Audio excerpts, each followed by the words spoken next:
ठीक है। अब मैं आपको, आपने कहा ना सरयू नदी के दर्शन, आपने सरयू नदी के दर्शन करने की इच्छा जताई थी, आपने हमारी इच्छा पूरी की, इतना आनंद आपने सबको दिलाया। मैं आपकी इच्छा पूरी करता हूं, मैं सरयू नदी के दर्शन आपको कराता हूं। न्यूज़ 24 की अगर टीवी स्क्रीन आपके सामने चल रही है तो देखिएगा, अभी हमारी सहयोगी विपनेश वहां अयोध्या में मौजूद हैं। अब वो आपको सरयू नदी के दर्शन कराएंगे, वो घाट पर ही हैं। विपनेश जरा दिखाइए। विपनेश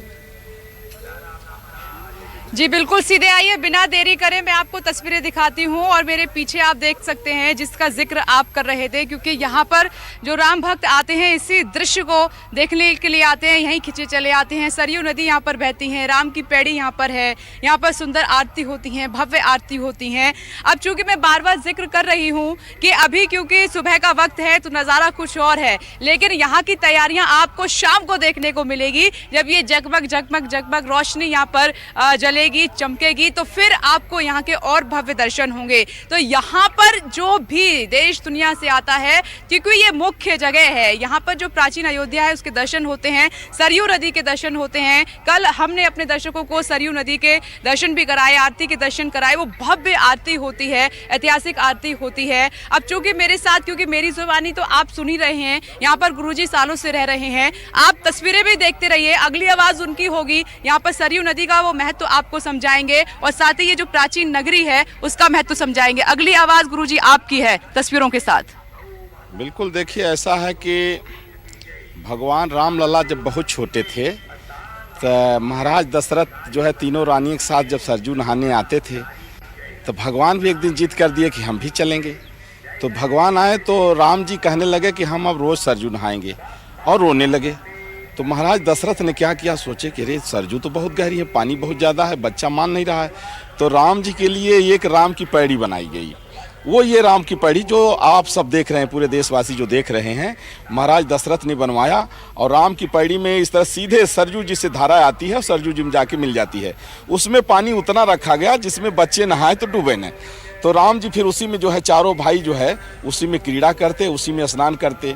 इसमें गोस्वामी जी ने बड़ा अच्छा रोचक वर्णन किया है कि सरयू बरती रही तीर फिरे रघुवीर सखा और वीर सजे। और सरयू जी की महिमा तो शास्त्रों में इतना अधिक बताई गई है।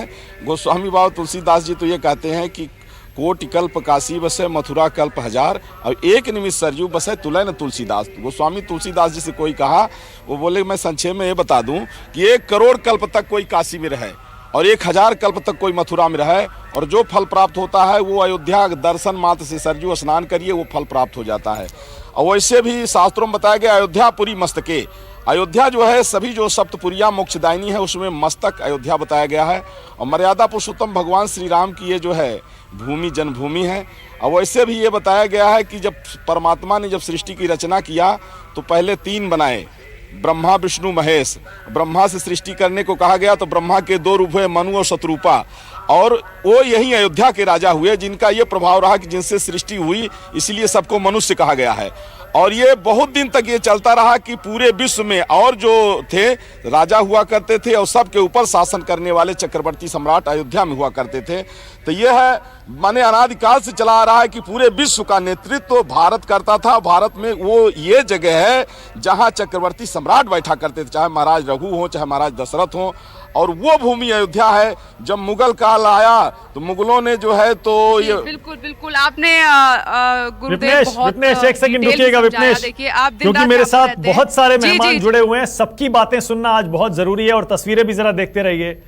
रामलला के लिए जैसा हम पहले बता रहे थे, अब 3 दिन का मुख्य कार्यक्रम है, आज शुरू हो रहा है, कल चलेगा, परसों भूमि पूजन है, शिलान्यास है, आज से उत्सव और पूजन शुरू हो चुका है। वैसे रामलला के लिए भी नई नई पोशाकें अलग अलग रंगों की बनवाई गई हैं। पंडित शशि शेखर महाराज जी, पंडित जी आपको पता है जो रामलला है अयोध्या में उनके लिए अलग अलग पोशाकें बनी हैं।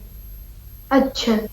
हाँ, जैसे सोमवार के लिए आज के लिए सफेद रंग की पोशाक बनी है, उसके बाद कल मंगलवार है उसके लिए शायद पीले रंग की पोशाक है, लाल रंग की पोशाक है, फिर उसके बाद बुधवार के लिए हरे रंग की पोशाक है। आपको पता है ये बात? हाँ नहीं, मुझे नहीं पता। अच्छा भाई, आप भी तो नए नए कपड़े पहनते हैं त्योहारों पर जी। तो रामलला भी पहनेंगे। हाँ, इसीलिए कोई और चौपाई, कोई और भजन याद आया इस दौरान जब हमने आपको सरयू नदी के दर्शन कराए? देखिए, माता शरयू के तो दर्शन मात्र से सारे पाप मिट जाते हैं। कोई पाप भी शेष नहीं रहता, क्योंकि ये नदी तो भगवान श्री राम के जन्म